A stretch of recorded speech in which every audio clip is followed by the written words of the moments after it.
Injili Tanzania, pia ni mwinjilisti, pia ni mwalimu. Nataka tujifunze kwa habari ya mtu aliyekufa.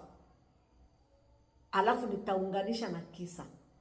Mtu aliyekufa hawezi kutoa maelekezo katika dunia hii. Neno la Mungu linasema kwamba Mungu akampulizia mwanadamu pumzi, ikawa nafsi hai. Kwa hiyo pumzi iliyoko ndani ya mwanadamu awaye yote chini ya jua hili imetokana na Mungu. Kwa hiyo ina maana kwamba mwanadamu akifa, pumzi hii, nafsi hii inarudi wapi? Inarudi kwa Mungu.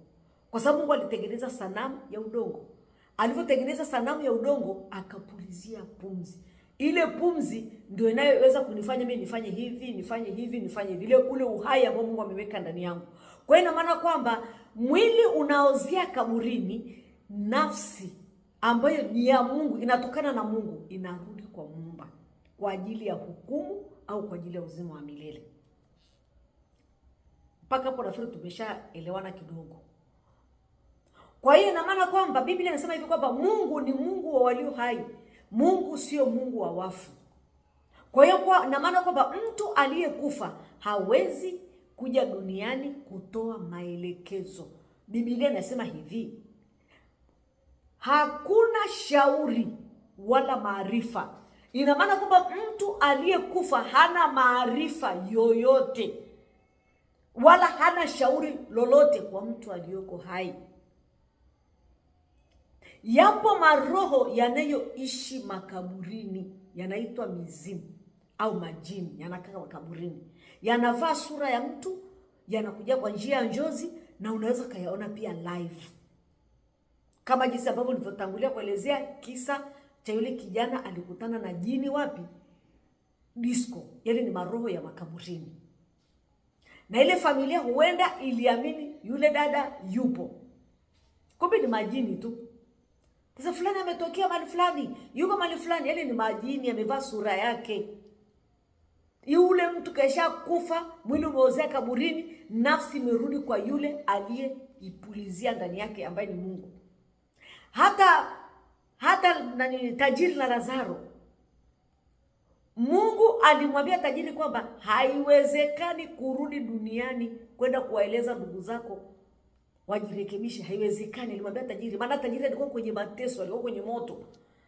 Akasema, baba, niruhusu basi nirudi duniani nikawaeleze ndugu zangu ili wasije wakateseka kwenye moto huu. Mungu akamwambia hivi kwamba haiwezekani. Kule duniani kuna wakina Flora Limo wako huko, kuna wakina Pastor Boazi wako huko, watawaeleza habari za wokovu. Wasipowasikiliza wale walioko hai, hata mtu akitoka kwenye wafu hawatawasikiliza pia. Kwa ina maana kwamba hakuna maelekezo yoyote mtu wa Mungu unaweza kuyapata kwa mtu aliyekufa. Haleluya. Sasa naomba usikilize kisa hiki. Takielezea tu kwa kifupi, ni kisa kizuri. Kuna mama mmoja pamoja na baba mmoja, walikuwa, Mungu aliwabariki wakawa na watoto. Katika safari ya maisha, yule baba akatangulia kafa. Yule baba alipokufa, yule mama akatiko katika ile majonzi na maombolezo na nini, akiwa anafanya shughuli zake hapo ndani, yule baba akamtokea akiwa ndani. Alipomtokea yeye hakujua hata kama alishakufa. Yaani ufahamu, lile jini lilikuja kwa sura ya mume wake, likamfumba, akaona kama vile yule baba hajawahi kufa yupo. Wakapiga story kama kawaida kabisa, na kumbe ameshamzika na yuko kwenye maombolezo. Akamwambia, mke wangu, nilikuwa naomba Filipo akaniwashie moto. Walikuwa na mtoto anaitwa Filipo. Akaniwashie moto. Akapenda mchukue tu, si mtoto wako, kwani mpaka uniombe? Lile jini likaondoka. Yule mama akasema, kumbe mume wangu amekufa jamani, nimeshaongea na watu waliokufa, sifanya. Akamimina mara mapombe, mara maziwa, mara nini, haikusaidia chochote. Kwa sababu alimwambia nitakuja kumchukua siku ya Alhamisi. Akaambia sawa. Siku ya Alhamisi ilipofika, yule Filipo alianza kuumwa ghafla. Kuumwa ghafla ni kufa. Lile lilikuwa ni jini, sio mtu aliyekufa.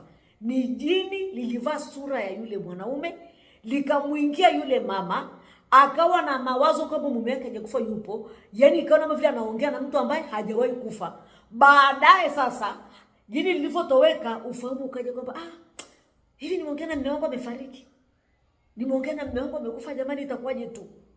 Kwa hiyo akaamini kwamba mtoto yule amechukuliwa na nani? Amechukuliwa na babake. Kumbe babake hajawahi kumchukua, na ile majini ngoja kumchukua. Kwa hiyo ninachotaka nikuambie, mtu wa Mungu, mtu wa Mungu, ukiota ndoto upo na watu waliokufa, unapiga nao story, kemea roho ya mauti. Hiyo ni roho ya mauti, inaishi makaburini, majini. Kemea katika jina la Yesu. Ombea ndugu zako, ombea watoto wako, ombea jamaa yako. Jiombea mwenyewe binafsi. Ni maroho yanayoishi makaburini. Na unaweza pia ukaota mtu aliyekufa kwa sababu umemzoea. Yuko kwenye wapi? Kwenye akili. Kwa hiyo unaweza ukaota kadharau tu kaendelea na maisha yako. Ukidharau wala shetani hawezi kukufanya lolote. Hofu ndio itakayo kusababisha nini?